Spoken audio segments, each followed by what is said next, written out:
Good morning, and today we're going to take a little adventure, a little walk, you might want to say. We're going to go to Everglades National Park in Florida. Now, many of you might have been there, but maybe you haven't, because it's not Walt Disney World, it's not Universal Studios, it's not Miami, Fort Lauderdale, it's not a beach that you would go to swim at. Everglades National Park is the third largest park in the lower 48 states. And of course, the biggest is Alaska.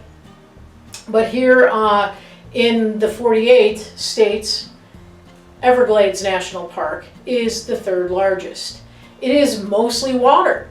So you have to be able to transport yourself on some type of floating device. I would not recommend a paddleboard, but kayaks work, airboats work, flat boats work.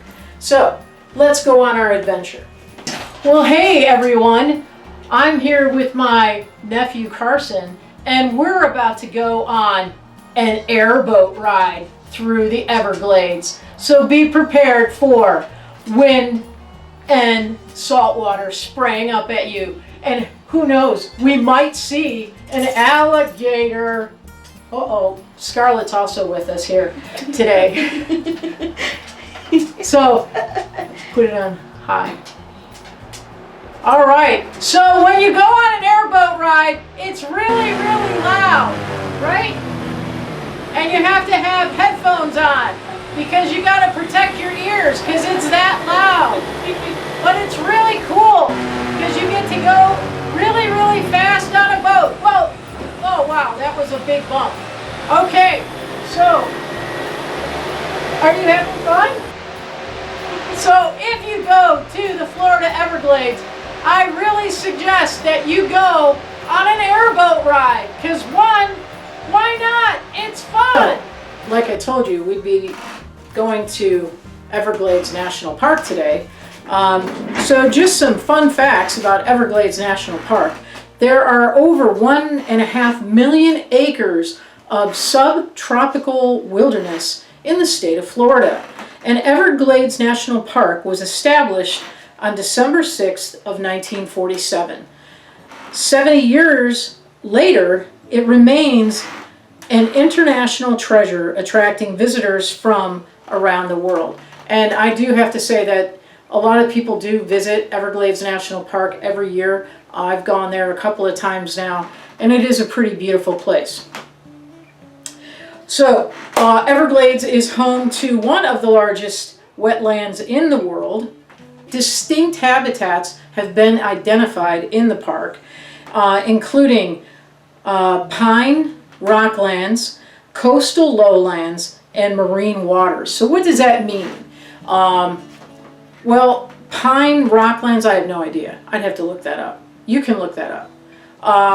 But I do know coastal lowlands are the low-lying marsh and kind of what we would call swamp area, okay? And that's a very diverse ecosystem. That's where you've got kind of fresh water and salt water, that brackish water mixing together.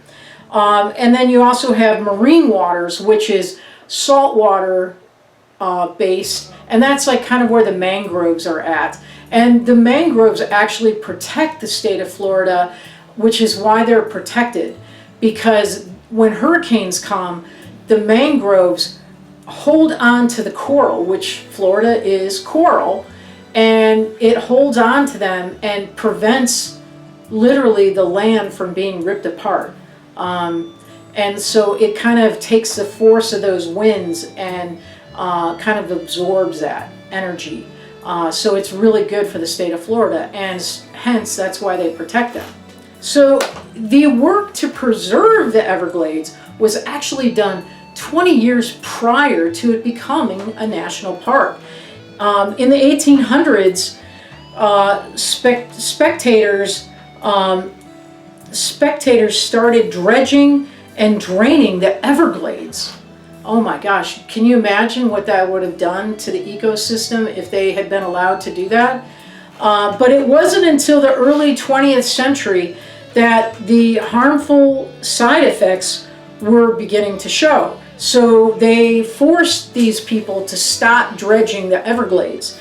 And in 1928, a landscape architect named Ernest Coe began an effort to distinguish this area of Florida as protected national park.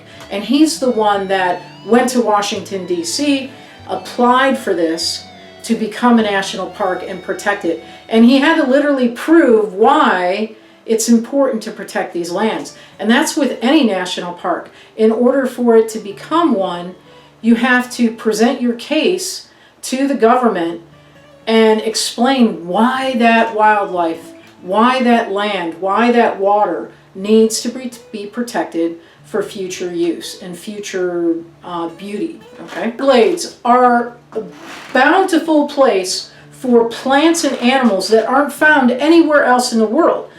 The Everglades are important natural resources for numerous species, like one of my favorites, the manatee. They're really, really cool mammals. You can see them in the canals in Florida, but they really are protected in the Everglades against boat propellers and other things that man has done to damage the manatee, like fishing wire, fishing hooks, that kind of stuff. American crocodile and the elusive Florida panther are also two more animals that are protected by the Everglades National Park. This is also a bird paradise down there as well.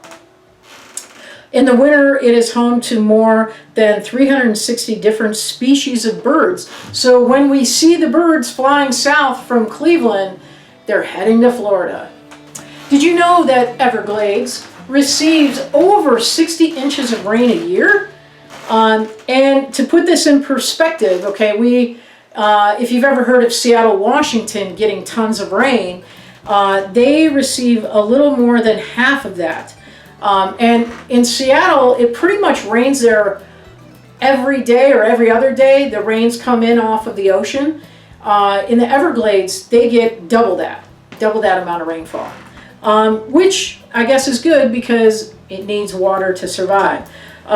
Southern Florida doesn't have much of a winter, but it's during this time that the Everglades get a break from warmer temperatures and heavy rainfall. So again, it's a little bit drier in the wintertime. Not as warm, so it kind of helps to control the bugs, the mosquitoes. If you are feeling extra adventurous, though, you can experience a side of the Everglades that most people never see by joining a ranger-led hike called slough slogging. Slough slogging. I imagine you put boots on for that. Where you'll be, so you'll be waist deep in pristine Florida swamp. So if you want to smell like swamp, you can go on that ranger-led slough slugging hike and smell like swamp. But hey, that could be pretty cool.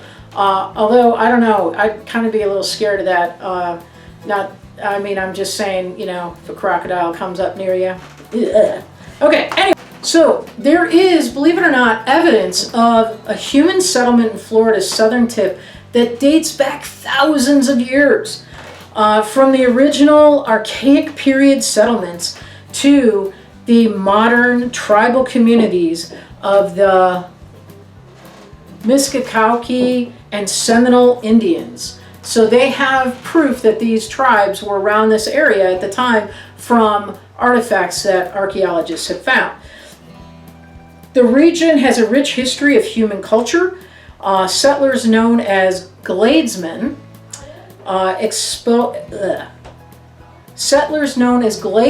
explored southern Florida and its natural landscapes, and they relied on its abundant fish, game, and plant life to survive. Maybe you might be walking on a hiking trail in Everglades National Park and stop because an alligator has crossed your path.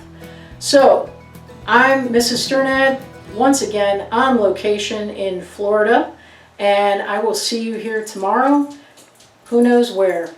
Have a great day. Continue watching the Daily Agenda. Remember, we only have 5 more days, 6 more days, something like that, and then you are done for this school year. Have a great day. All right, third period. Today is Tuesday, May 19th. Here are your Zoom links. I have to double check on Mr. Donnellan's link for the afternoon, and that's Mrs. Lyles for the afternoon. You've got a warm up to do. Michael, Aiden, Angel, you need to finish that guided reading. Guys, it's literally looking for facts from those headings and copying and pasting from the online textbook, okay? You can follow along as you read, but that's literally what that is. If you watch the video, I explain exactly how you do it. Everyone has these videos to complete this week. Then, if you have finished those, you will go on to the current events should Congress have term limits, okay? And I'll give you a couple of days for this one, all right? It won't be due in one day, all right? So I'm going to say for Dom and Josh, you should have this done by Thursday, okay? The rest of you, it wouldn't be due until next week, okay? So if you start it today, it should be due by Thursday, okay? And that is going to be May 21st, by the way. Right? Everyone's doing 15 minutes of Quizlet, and then there's your CNN 10 and your 1 o'clock Zoom link. And that's it.